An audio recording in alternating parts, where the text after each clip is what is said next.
They're going to go back and they're going to lock in the first 24 to 48 hours and all the statements that they took, all the interviews that they did in neighborhoods, all the places they went to. They're going to go back to those first couple of notes. One of them that, they may believe is legit, and they're going to try to connect those dots. But something had to change in the suspect's behavior, because if the fact that he was going to take her out the back, well, then you would logically think he is also prepared to park a car back there and put her into that vehicle and move her. But that's not where the evidence points us. The evidence points us, i.e. the blood, in the front of the house. So that means she has to do one of two things: the 911 call. Who makes the 911 call? Well, if it's a medical event the night before, well then guess what? Who's going to make the very first call is going to be Miss Guthrie, Nancy Guthrie herself. I'm having a medical emergency. I need the paramedics here. The back door was propped open. The blood is at the front. And between those two facts, a retired homicide detective who now serves as Director of Law Enforcement Relations for the Cold Case Foundation sees a contradiction that points in one direction. More than one person was involved. Chris McDonald spent his career investigating murders. He now works alongside John Douglas, the man who founded the FBI's Behavioral Science Unit, and Greg Cooper, the former director of that same unit, within an organization that brings 167 experts from around the world to bear on cases that have stalled. And when he looks at the Nancy Guthrie case, he does not see a single actor operating alone. He sees a plan that changed mid-execution, and he sees the logistical fingerprints of coordination. Well, one of the most interesting things that we have to consider here for Miss Guthrie is, the management of her once they get her out of the house, or whoever this individual was on the porch. Okay? And when we think about that, Jackson, one of the things that you're going to need, and which is obvious here, there was some type of vehicle that was used to remove her from those premises. As a result of that, now you have to go back from music, a behavioral analysis aspect, and think, okay, do we have, the placement of the vehicle positioned to music, where if she were to be taken out of the back of the house, there would be a vehicle there, i.e. near the garage and or the back gate. And so that individual inside the house could say, okay, I got to get her to the back gate. And then I need to get her to the car that's probably waiting outside. And now, then if we think about this even further, the fact that, she is now taken out of the front, now that suspect behavior starts to change. The logic is sequential. The back door was propped open deliberately, creating an exit path toward the rear of the property where a vehicle could have been positioned near the garage or the back gate. That preparation indicates the original plan was to take Nancy out through the back.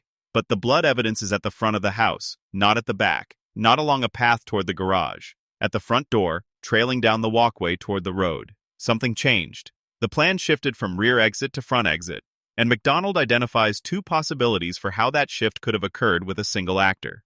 Either the suspect told Nancy to wait while he moved the vehicle from the back to the front, leaving an 84-year-old woman unattended in the middle of an abduction. Or the vehicle was already positioned at the front, which would mean the back door was propped open for a different reason entirely. Perhaps as an escape route rather than an exit path. But if a second person was involved, the contradiction resolves naturally. One person inside the house controlling Nancy, another person outside with the vehicle, communicating by radio or phone, repositioning the car to wherever the exit was going to happen. The suspect inside could simply say, "Pull the car around front. We are not going out the back." And the logistics would adjust in real time without leaving Nancy unattended. The blood trail supports this interpretation. It begins at the front door in a large spatter pattern and trails all the way to the end of the walkway before reaching the asphalt of the road. That trail, according to people who were at the scene, suggests Nancy was moved continuously from the front door to a vehicle parked at or near the road.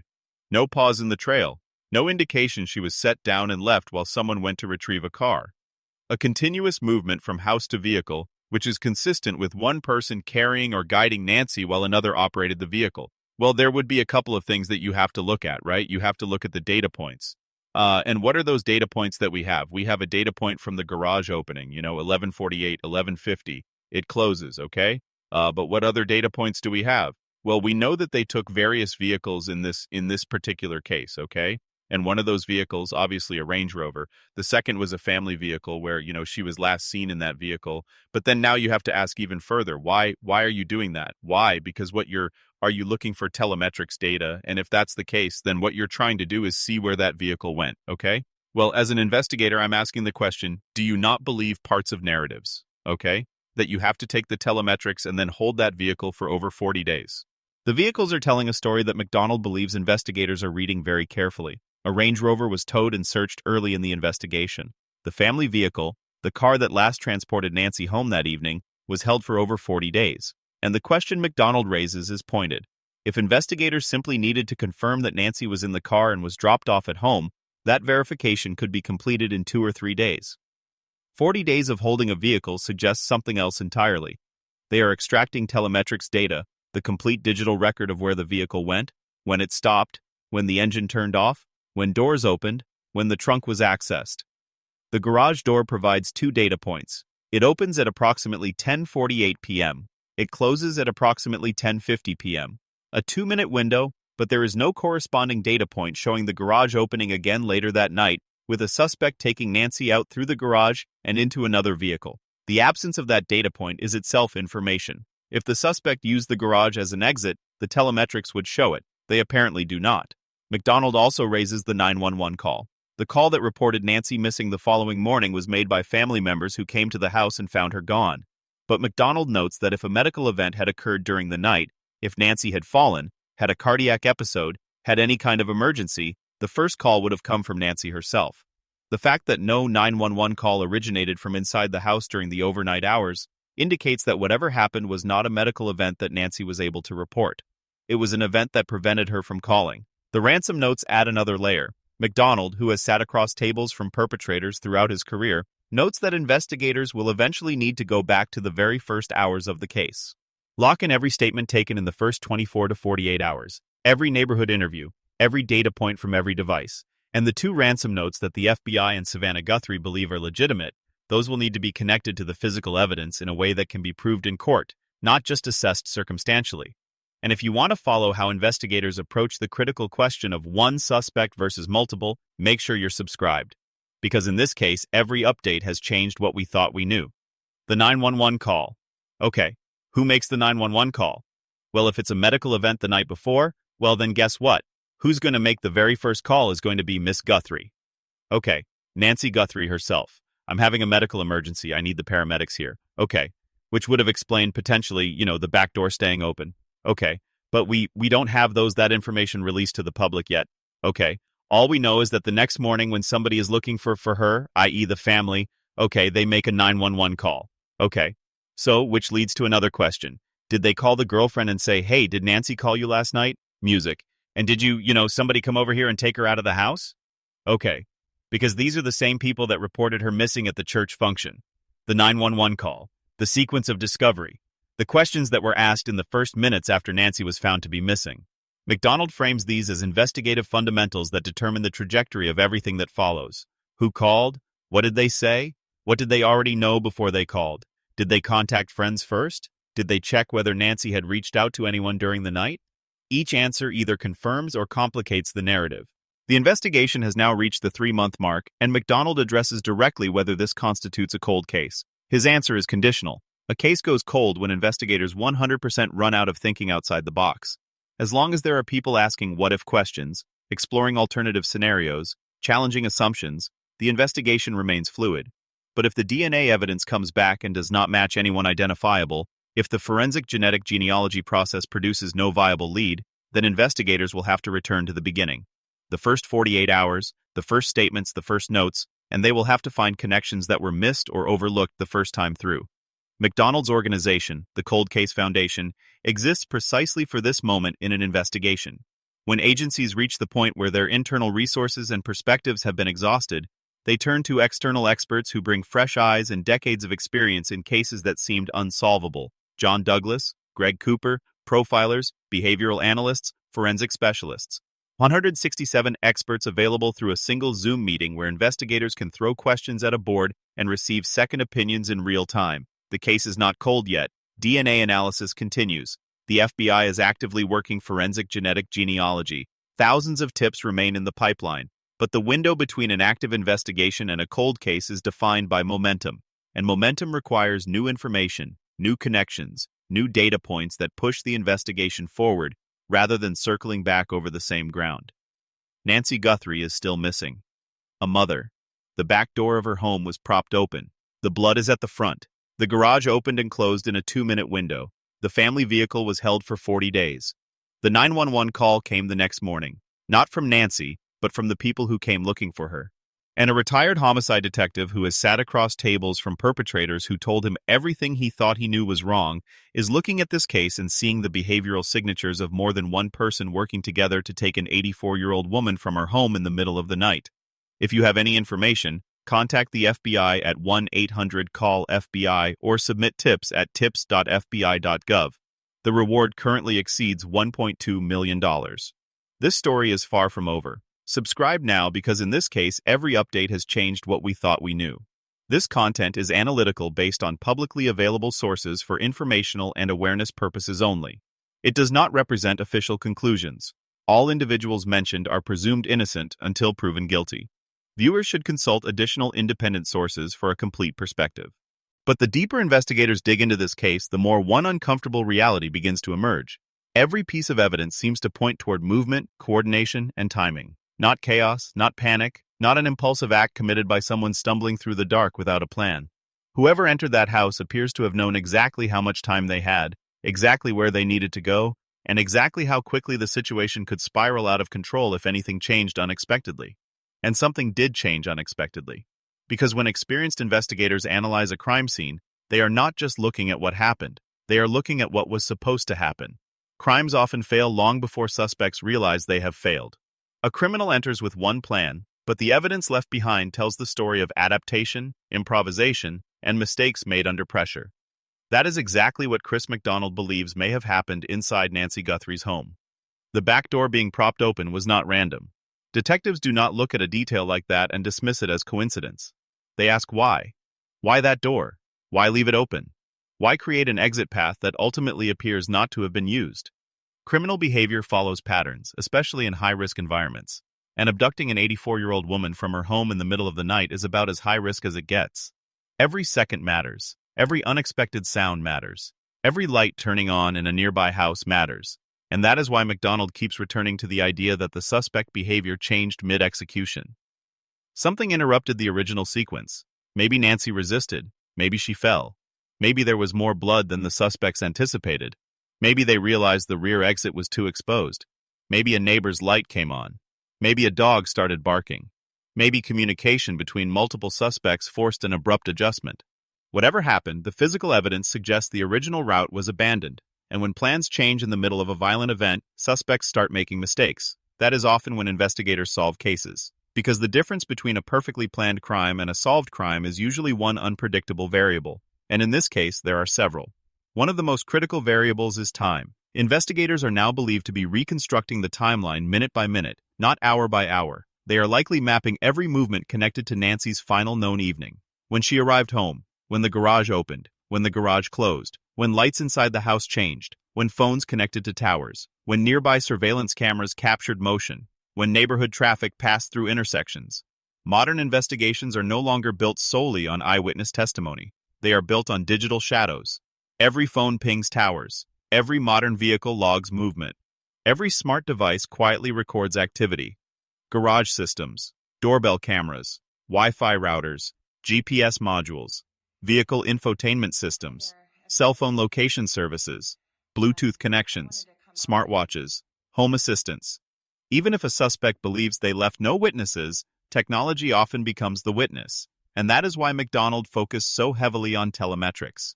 Because vehicles today do far more than transport people. They document behavior. A modern SUV can tell investigators when the driver door opened, when the engine started, how long the vehicle idled, whether seatbelts were fastened, whether the trunk opened, how fast the vehicle accelerated, and where it traveled down to astonishingly precise coordinates.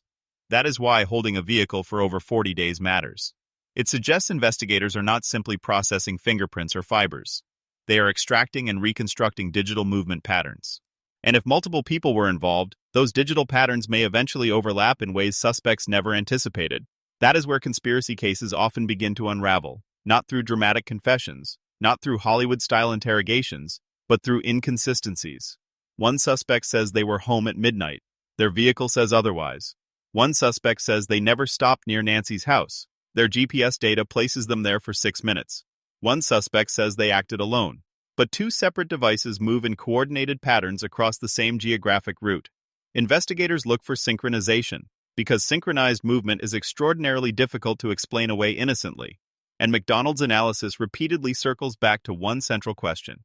How does a single person abduct an elderly woman from a residential neighborhood, transport her continuously from the house to a vehicle, alter the exit route mid-plan, avoid detection, and potentially clean or contain forensic evidence all at once? It is possible, but possible and probable are not the same thing. Experienced investigators spend their careers learning the difference. And another detail continues to trouble analysts looking at this case: the blood trail itself.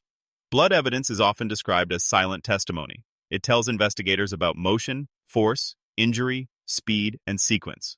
A blood stain is not just evidence that someone was hurt. It is evidence of how events unfolded physically. Was the victim standing, dragged, carried, walking under duress, placed into a vehicle voluntarily or forcibly? Every drop contributes to reconstruction. And according to those familiar with the scene, the blood trail extended continuously from the front area of the house toward the road itself. That continuity matters enormously, because if there was no interruption in the trail, then investigators begin asking very difficult logistical questions. How was Nancy moved? Was she conscious? Was she physically supported? Was she partially carried? Did suspects stop at any point? Was a vehicle already waiting? And if a vehicle was already waiting near the front road, why prepare the rear exit at all? That contradiction continues to haunt this case. Unless, of course, there were two operational roles. One suspect controlling the interior environment, another controlling transportation and escape logistics. That division of labor immediately resolves several problems investigators see in the physical evidence. It also changes the psychological profile entirely. Because crimes involving multiple offenders are behaviorally different from crimes committed by lone actors. Group offenders often demonstrate increased confidence, increased risk-taking, and greater willingness to engage in complex criminal activity. One individual may dominate planning while another simply assists operationally. Sometimes one person commits violence while another handles transportation. Sometimes one individual knows the victim while another does not. And that possibility leads investigators into one of the most sensitive dimensions of the case: victimology.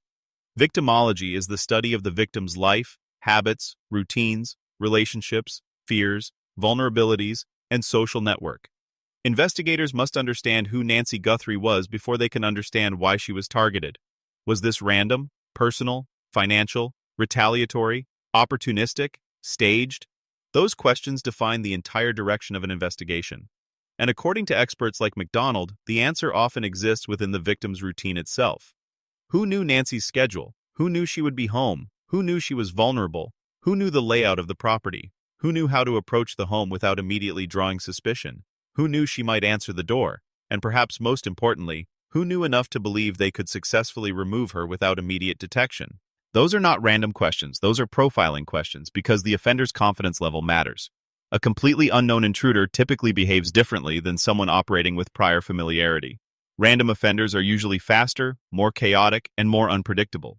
Familiar offenders often demonstrate greater calmness because they believe they understand the environment. And that porch footage keeps returning investigators to the same uncomfortable issue: calmness. The individual moved with purpose, not hesitation, not confusion, purpose. That does not automatically mean the suspect knew Nancy personally, but it does suggest confidence. And confidence usually comes from one of three things: experience, preparation, or familiarity, sometimes all three. McDonald also points toward another reality that experienced homicide investigators understand better than almost anyone. People involved in coordinated crimes rarely maintain perfect alignment forever. Pressure changes people, fear changes people, time changes people. At first, multiple offenders may feel unified by secrecy, but as investigations intensify, cracks begin to form. One suspect worries another will talk. One becomes paranoid. One starts distancing themselves emotionally from what happened. One begins changing routines. One begins monitoring news coverage obsessively. One starts over-explaining innocent details to friends and family without being asked. Behavior changes, and investigators watch for that obsessively. That is why McDonald said something had to change in the suspect's behavior, because post-crime behavior can become as important as the crime itself. Did someone suddenly leave town, dispose of a vehicle, delete phone records, change sleeping habits, miss work unexpectedly, become unusually interested in media coverage, start inserting themselves into conversations about the case, volunteer information nobody requested? Criminal investigations are often won through behavioral drift. People under pressure leak information unintentionally, and the longer Nancy remains missing, the greater that psychological pressure becomes. Because unlike crimes where a suspect can emotionally detach after the event, disappearance cases create ongoing uncertainty. Every news update becomes a threat. Every FBI announcement becomes terrifying. Every forensic breakthrough creates panic. Every knock at the door feels potentially catastrophic. And investigators know that. Which is why major cases are often as psychological as they are forensic. The public sees evidence collection. Investigators see pressure campaigns, controlled information releases, strategic interviews, targeted searches, selective disclosures, all designed not only to uncover evidence but to provoke reactions, and reactions create opportunities. One of the most significant unresolved questions in the case remains the ransom notes, because ransom communications fundamentally alter investigative assumptions. Real ransom demands are rare. Staged ransom demands are far more common. Investigators therefore approach every note with skepticism initially. Was the note genuinely intended to secure money, or was it intended to misdirect investigators? The distinction matters enormously. A genuine ransom scenario implies an offender focused on financial gain and victim management. A staged ransom note suggests something else entirely, an attempt to manufacture motive after the fact.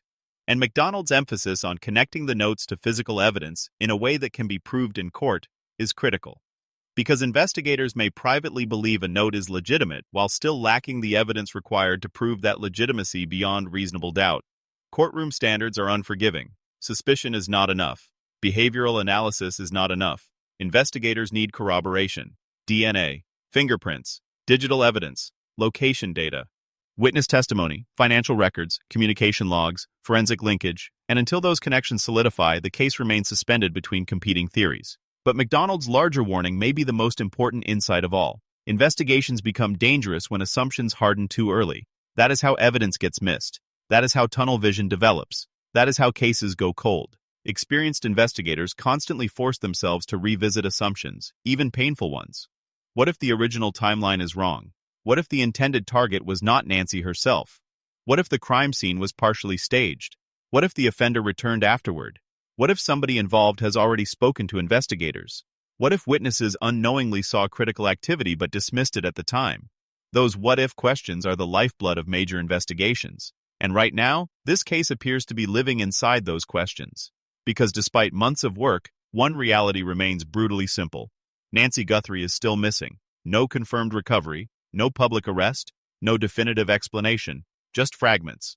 Blood, a porch figure, an open back door, vehicle telemetrics, ransom notes, a 2-minute garage window, and a growing belief among some experienced investigators that the logistics of the crime point toward coordination rather than isolation.